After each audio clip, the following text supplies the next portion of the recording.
the Tennis IQ podcast. I'm Brian Lomax. And I'm Josh Berger. And in today's episode, we're going to discuss a topic that is widely mentioned with both within players and coaches, parents, commentators, and pro matches.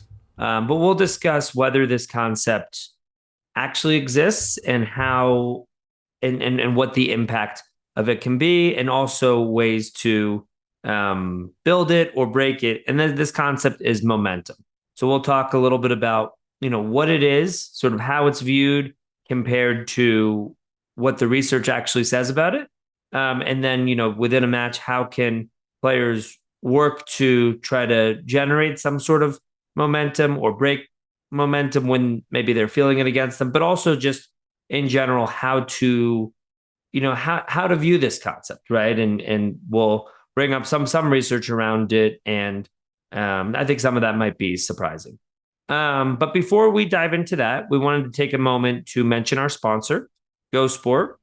And as a listener of the Tennis IQ podcast, you can get 10% off Go Sport products at gosport.com. That's GEAU sport.com by using the discount code TennisIQ10. So you can visit gosport.com and be sure to check out their selection of premium gear bags for tennis and pickleball. Brian and I both use their bags and they're fantastic. Again, you can use the discount code TennisIQ10 to get 10% off of all products at gosport.com. GEAU sport.com. So, Brian, wanted to see some of your initial thoughts on the topic. I know that you also have a blog post that you wrote of just a few years ago in 2022 that we will link to because I think there's some really good information there and just a good perspective about how tennis players can approach this topic, which is obviously mentioned a lot. But wanted to see some of your initial thoughts on the concept of momentum in tennis. Perhaps so we could also start, Josh, and maybe we go back and forth on this, maybe defining like what that momentum means. I think it is like this feeling that, one player or another is starting to generate some energy. They're starting to maybe create a lot of points in a row. Perhaps like it feels as if the match is kind of tilting in their favor. And this concept of momentum is often discussed, throughout sports, not just in sport like tennis. It might even be discussed more in some other sports like, basketball, soccer, hockey, where, it just feels like one team is really on top of and maybe dominating the other. And that can feel that way in tennis as well. So I think it's, is that an accurate description, Josh, of like what you think momentum is, or what else would you add to it? Yeah, I think that's absolutely right. Right, it's which player or which team recently has the upper hand is winning more.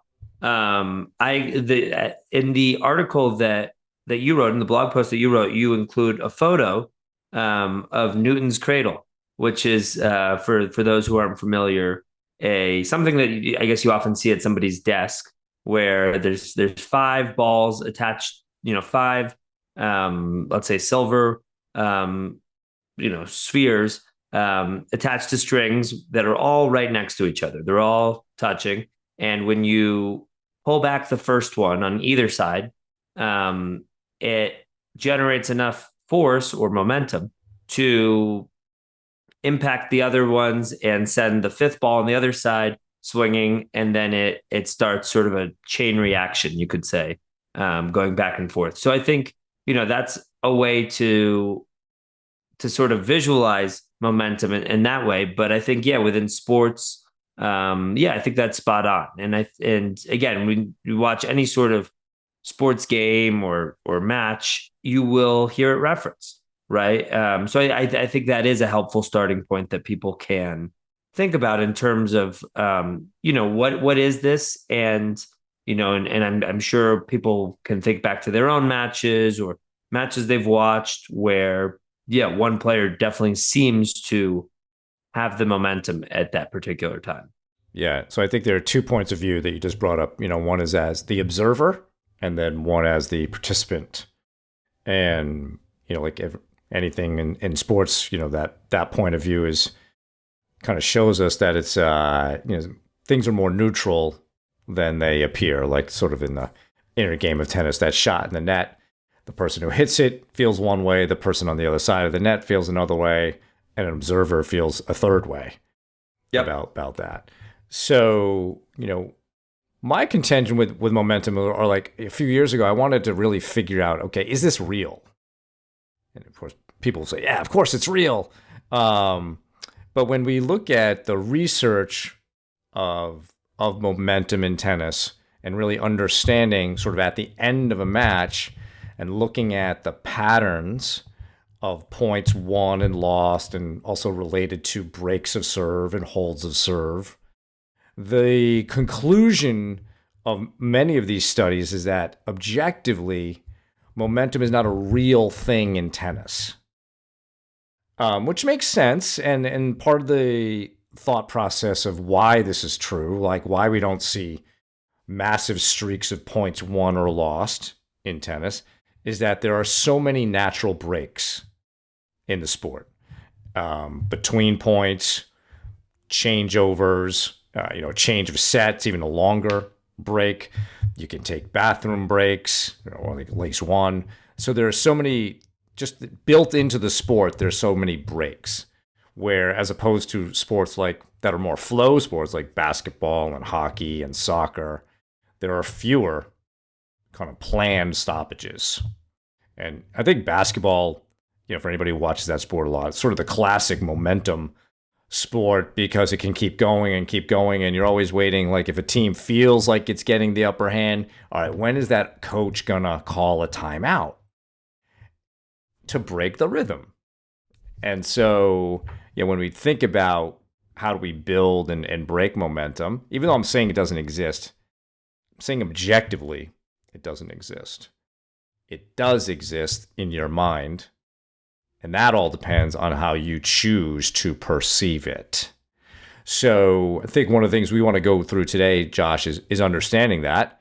And also, can we offer some helpful perspectives for understanding momentum? Because we all kind of feel like some of this might be going on, even if we don't believe in it per se, we do believe in it. Even if we understand objectively it doesn't really exist, we feel something going on the court. And so what that means is that momentum is truly just a mental construct. Our brains are very good at detecting patterns. And then we make conclusions about those patterns. And sometimes our conclusions are not helpful, and which is why we want to kind of come up with some better ways of thinking about momentum. But if we recognize that our brains are really sort of pattern identification machines as well as prediction machines, we want to use that knowledge to our advantage so that when these things happen in a match, we have a good perspective on how to move forward. So what are your thoughts on momentum as being a mental construct, really a construct of one's perception? It certainly is. And the one thing I just wanted to add on to the list of factors within the sport of tennis that are sort of like natural breaks to momentum, right? You mentioned time between points and between changeovers and set breaks and things like that. There's also there is the change of server, right? Where in tennis generally, and obviously this is different, based on different circumstances, but the serve tends to be a real advantage, and the serve goes back and forth each game. Or if you're in a tiebreaker, it's essentially every 2 points.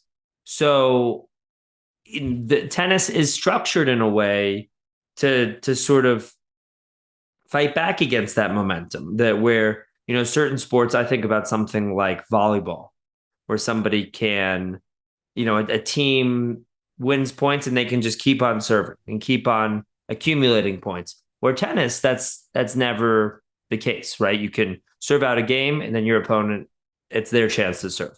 Or you win 2 points in the tiebreaker and then it's back to your opponent's serve. So there are some structural pieces in place to fight back against it, which again, I think makes momentum less of an important concept in tennis, but it feels real. It feels real when your opponent is winning point after point, or the vast majority of points for the recent past. It feels like something that's working against you. It feels like you are less likely to win the next point. So I think we can acknowledge that it appears to be real and feels real in that moment, while also acknowledging that objectively perhaps it doesn't.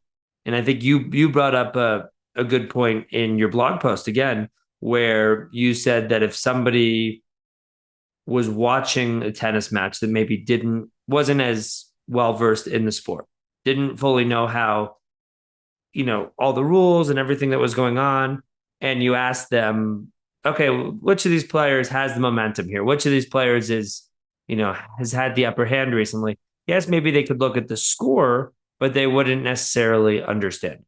And I think they wouldn't necessarily understand which player had been, has the momentum. And it really is just more of a feeling in that moment. And I think, understanding this and understanding that, it really is just based on, okay, this one player has won more points recently. But maybe that's because rather than some sort of magical force has completely changed, it's because some sort of dynamic in the match has changed. Maybe one player has really lowered their unforced errors. Maybe one player has really made a commitment to staying on their toes and moving their feet. Maybe one of the two players has noticed some sort of vulnerability or weakness in the opponent and is capitalizing on that. So I think we can shift our perspective from, instead of it being momentum that's at play, maybe there's some sort of shift in the match in terms of the dynamics of what's happening instead. Yeah. And I think part of why I guess I have formed over the years a perspective that helps me, and I provide these in the blog post, although I think I provide two. One is one that I started with, is that momentum only works for me, never against me, right? And so that means that I can always create streaks of points, but there's nothing stopping me from playing my best tennis on the next point. Whatever has happened in the past does not have to have an impact on the present point. So I kind of look at it like, yeah, I can create momentum, but I can always break it immediately. There's literally nothing objectively stopping me. And yep. Then I think this is probably where I am a little bit more now, Josh, is that I completely ignore the concept and simply go point by point and try to just accept whatever the score is. It is what it is, and I can still go point by point. And I think either way is good, right? And for me, I kind of evolved from one to the other, but I never really thought about how momentum is working against me and that this is negative and it's bringing me down. Maybe I used to think that when I was younger, but that wasn't a helpful perspective. And I think the idea is, all right, can we learn to, since we know it's a mental construct, can we learn to perceive it in ways that are beneficial to us? Because there's literally nothing about the score or what happened on the last few points that you have to carry into the next point in terms of a negative, right? I almost like to think of, Josh, sort of every player has maybe sort of a metaphorical backpack that they're wearing during a match, right? And the less good you are at resetting, the heavier the backpack becomes. So if you cannot reset well, then yes, previous points will have an impact on the present point because you're deciding to wear them, you're deciding to carry them with you. But if you're really good at managing your time between points and really resetting, your backpack is empty and you are perfectly free to play your best. So we can always be looking at momentum as something I can break, but I also know that most other people don't get that. So I want to use that information a little bit against them. And I know if I can create a couple of 2-3 points, they're probably going to feel it. So I want to use that information, right? We're playing almost like, level 3 of tennis IQ. Want to make them uncomfortable by creating more streaks. So I think it is helpful to understand how can I look at momentum in ways that really benefit me and they don't hurt me. Yeah, I think that the approach that you're describing, right, if we acknowledge that objectively it doesn't exist, is really a point-by-point approach, right? An approach where we want to play 1 point at a time, regardless of all these different factors, regardless of how well you've been playing, regardless of what the score is, regardless of what your opponent's doing.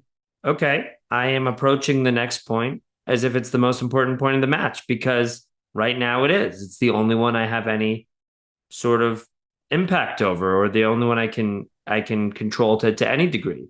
So it doesn't matter what has been happening in recent points. I'm approaching that next point as if it's the most important point because it's, I want to treat it with the seriousness that it deserves. And I think when we can have that approach, instead of saying, oh, my opponent's won the last 5 of the last 6 points, that means I'm not going to win this next point.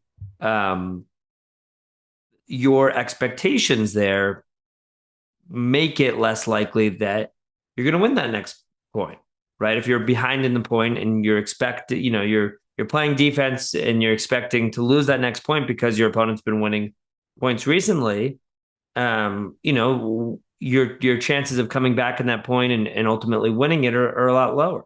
And I also, you think about lots of the best matches of all time, right? At a pro level, or just matches that maybe we think about when we think about sort of epic matches.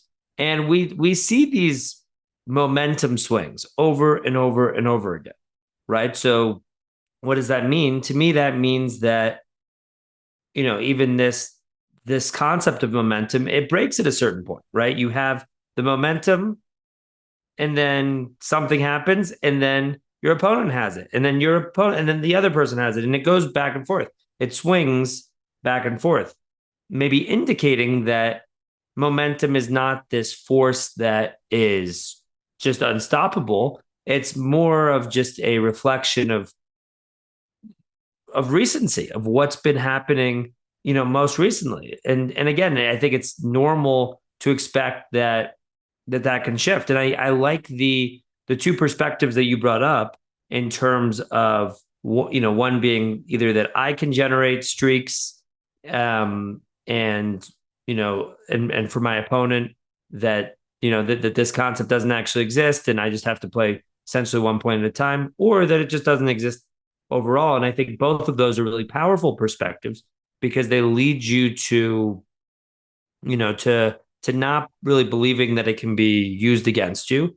But, I think especially with that first perspective, believing that, when I have the upper hand, when I have been winning a lot more points recently, that I can continue that. And maybe my opponent believes in that too, which maybe makes it more likely that can have an impact.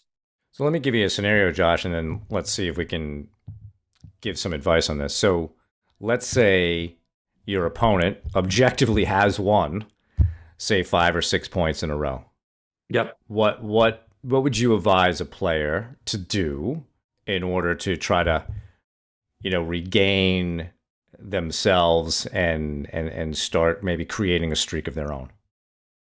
Yeah, I mean, I think there's a couple of different things. I mean, I think using some sort of a routine, and we've talked about different types of routines, whether it be sort of what's referred to as a green light routine, or something like the 16-second cure, or something more like the yellow light routine where somebody's maybe taking some additional time or using, their breath more, really trying to actively, reset a little bit more in that space. So I think, yeah, something like a yellow light routine where you're doing a little bit extra. You're essentially intentionally trying to generate positive affect or some sort of something more positive in that moment. You're not just going through the motions. You're recognizing that maybe my opponent doesn't have momentum, but my opponent has won, these recent points, and I need to do something about it. So maybe I need to make an adjustment, or maybe I just need to make sure that I fully reset and put that last point and really those last 5 or 6 points behind me. Maybe I need to take a little extra time or a couple extra deep breaths, right? Obviously within the rules, right? We're not suggesting people take way too much time or try to get in their opponent's heads or anything like that.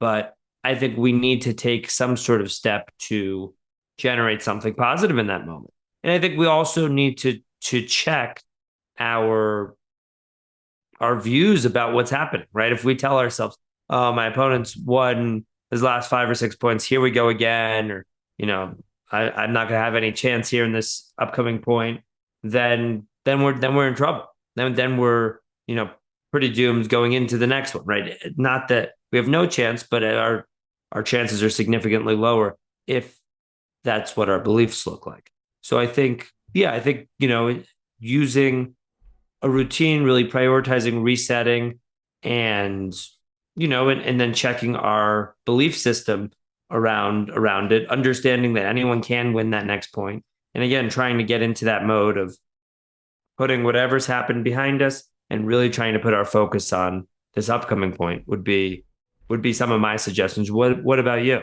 Well, I like what you're saying, and I think, let's say you're able to do that, then hopefully you're in a clearer headspace to perhaps examine, how is my opponent winning these points? Am I making bad decisions?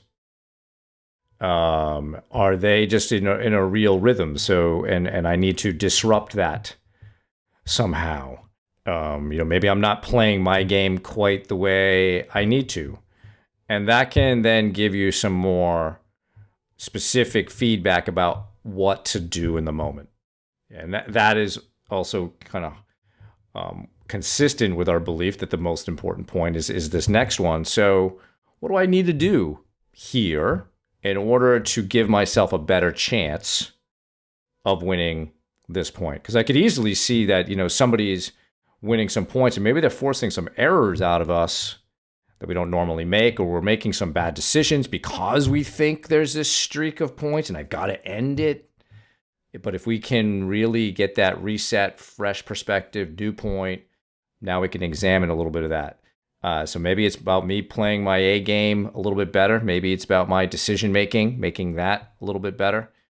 Or maybe it's about my ability to sabotage the opponent on the other side. Maybe hit some slices or high, heavy shots, getting the ball out of their strike zone. Can I use maybe angles? Can I do some things that are within my capabilities that can help disrupt the rhythm of the opponent? But I don't think you get there until you do what you said, Josh, which is slow things down, really take care of your mind, make sure your perspectives are beneficial to playing your best on that next point, such that you're not carrying, sort of like you said, the recency bias with you into this next point. And so, when we talk about how you perceive momentum, yes, we've given a couple of different ways to look at it, but ultimately this comes down to you and how you want to perceive it.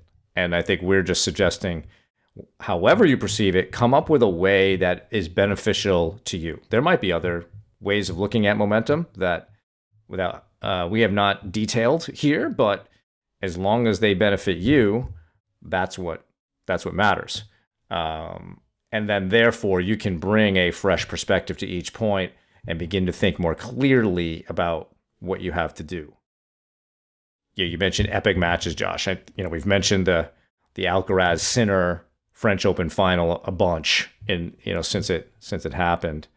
And one thing I wanted to say, and maybe I've said this in past episodes, but even though Alcaraz had a 1% chance of winning that match, and even in that game, you would say that Sinner had the momentum, perhaps, right? He won the first 3 points of the game. His probability of winning just even that game was high.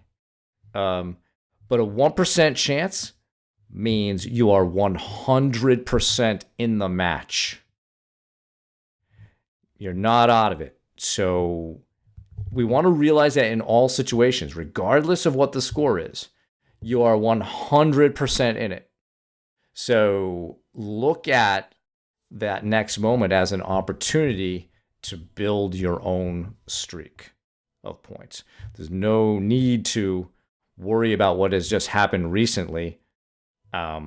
Let's figure it out. Let's disrupt rhythm. Let's maybe play our game a little bit better. But let's make the focus about building our own streaks more so than like what the opponent is necessarily doing to us. Absolutely. And I think, that match is a great example of a player who, yes, according to the stats, they have a 1% chance, but in tennis, there's no clock. There's no way to just run out the clock. There's no way to take a knee like a NFL quarterback. You have to keep winning points and win the final point. And, I think about Djokovic. I think it was the 2011 US Open semifinals against Federer, where Federer serving and I think 5-3 in the fifth set and 40-15 and Djokovic just rips I think maybe a first serve return winner cross court. And again, the momentum was, he had not been winning those recent points to get there. He wins that, but I think what he does in that moment is interesting. He kind of riles up the crowd.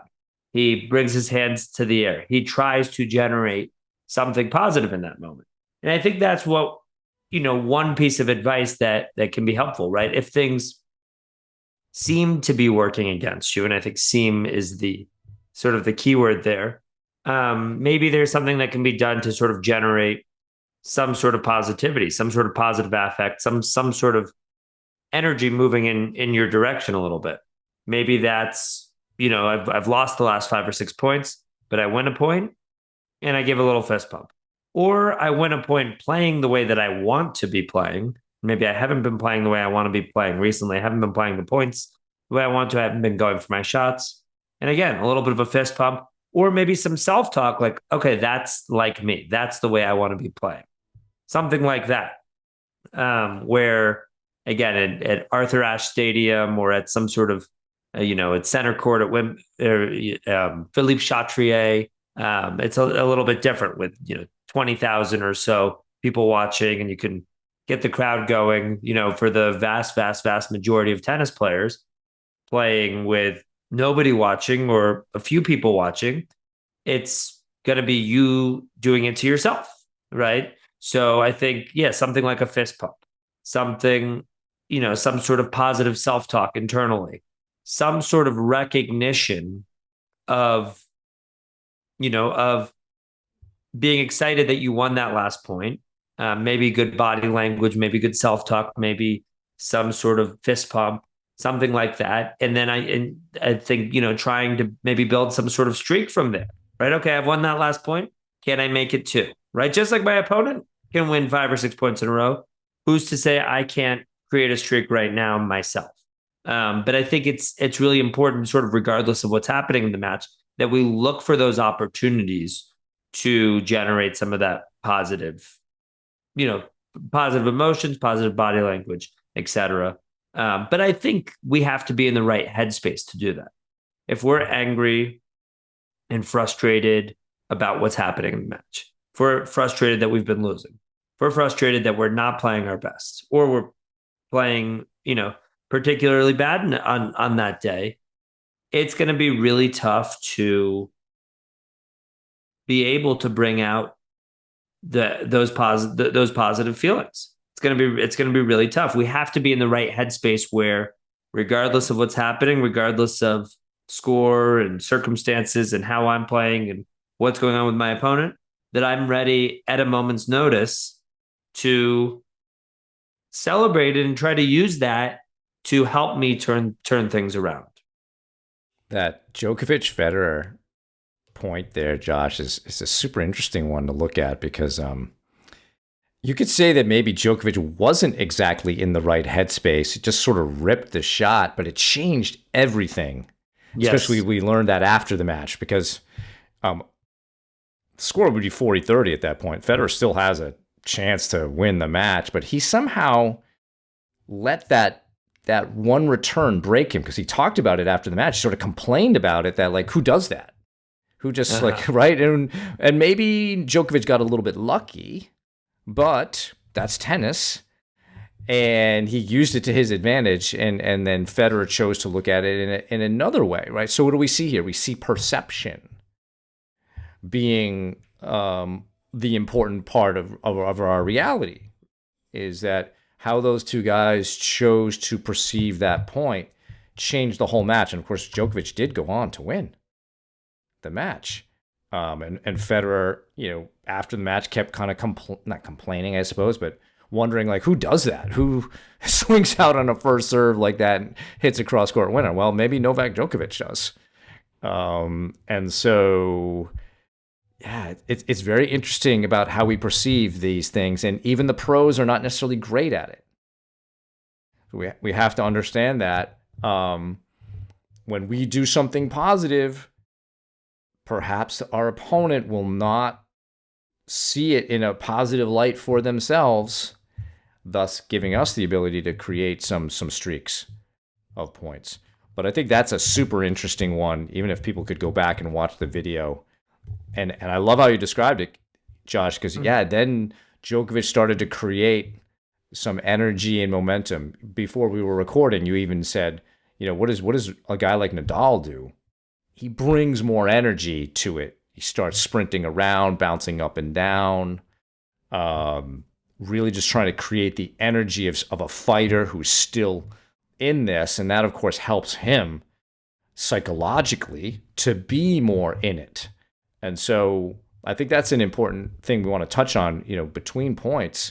If you can create more energy and more positivity, it's going to change how you feel. A lot of people, we say oftentimes in sports psychology, when you change your physiology, it changes your psychology. So what you do with your body, and basically you're giving off like how you want to feel, eventually will create those feelings. So if we want to feel better, we got to act as if we're feeling great.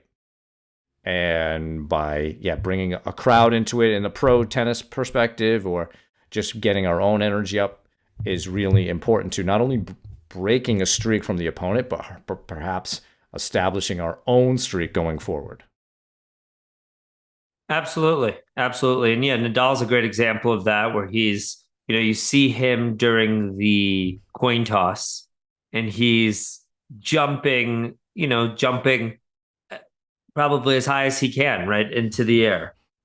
You see him after the coin toss and he's sprinting to the, back behind the baseline towards the back wall, right? You see him during, before that, right? Before, when the players are sort of in that tunnel being ready to be called out. And there's that moment where you could see him and Dominic Thiem from a few years back, where Thiem is just kind of standing there and Nadal is, does not stop moving, and he's bouncing around. And first of all, it's at the French Open, which is its own intimidation factor, knowing that you're facing him there. I think it was also Casper Ruud, right? Wasn't it that?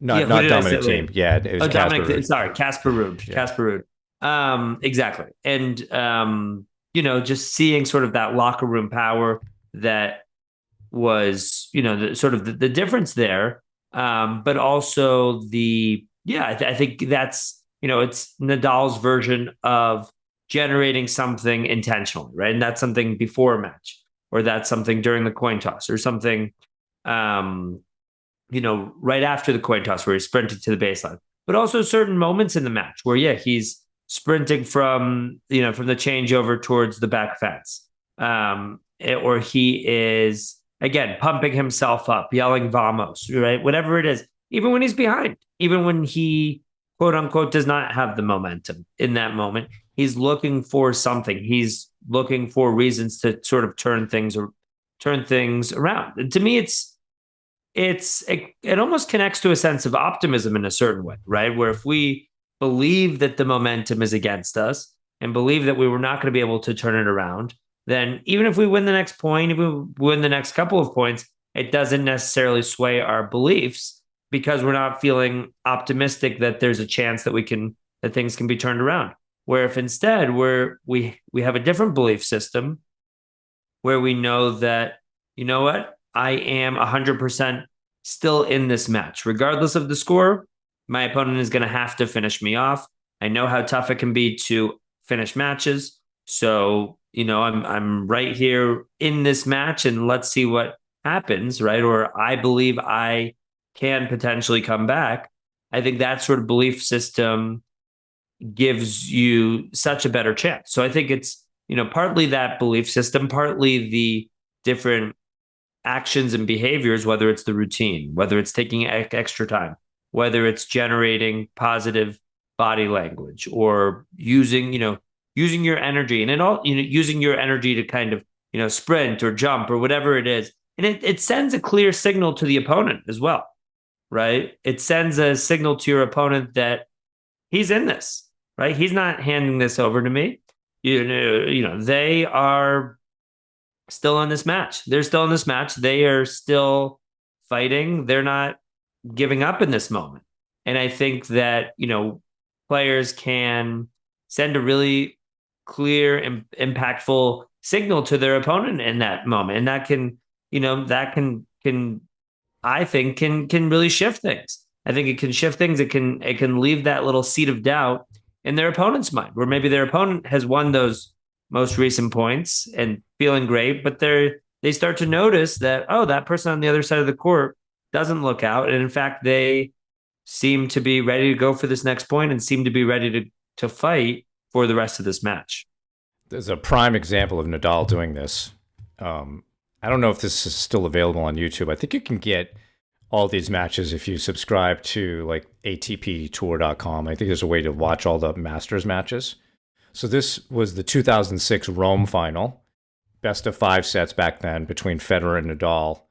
Federer serving 4-2 in the fifth. And, Federer back then was like the god of tennis. No one was really beating him that much. So, but what is Nadal doing? Before the first point of Federer's serve at 4-2, he's bouncing up and down again. He's creating that energy, and he's doing everything you just said, Josh. He's creating this great energy for himself, this optimism, I'm still in the match. And then the camera pans to Federer, and he's kind of looking at him. You can maybe read a little bit of what you were saying. He's like, okay, this guy is not done. I still have to deal with him. He's kind of a pain on this red clay stuff.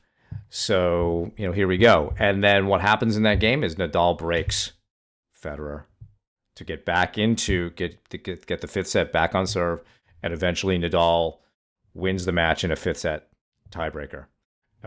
So just the act of bringing that positive energy to a point, and he might not have been feeling great, or maybe we would say being down a break in the last set is not a great feeling. Don't act how you feel. Act how you need to feel, want to feel in order to stay in this match.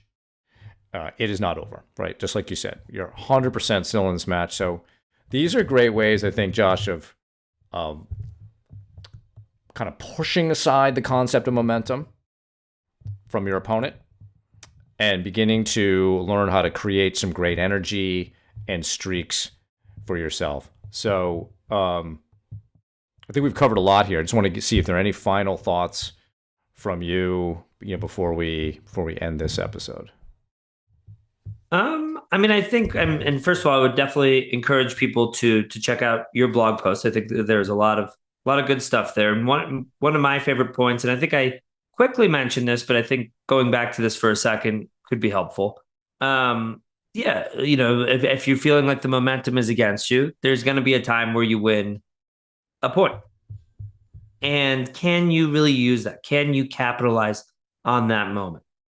Can you? We had an episode where we talked about this concept of mini wins, right? It might, it might not be I win the set or I win the match or I break serve, but it's something small in that moment, but it's something small in that moment that can be capitalized on.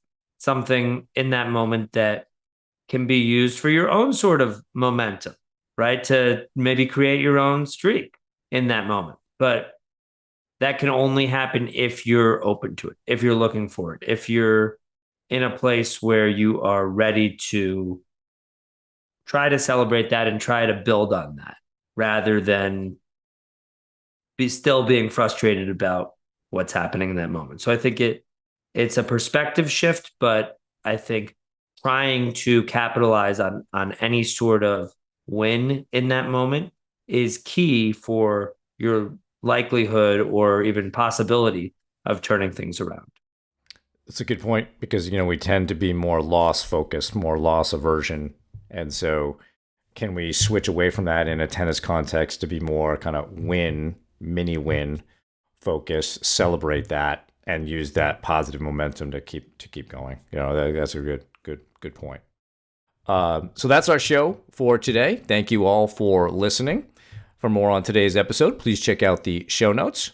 If you have any feedback or questions for the two of us, please email us at tennisiqpodcast@gmail.com. Also, if you're enjoying the content that Josh and I discuss on the show, please rate and review the podcast so other tennis enthusiasts can find it more easily. Additionally, to be notified of new episodes, please subscribe to the show on your podcast platform of choice, including YouTube. And you can also check us out on Instagram. Thanks again, and we'll talk to you soon in our next episode.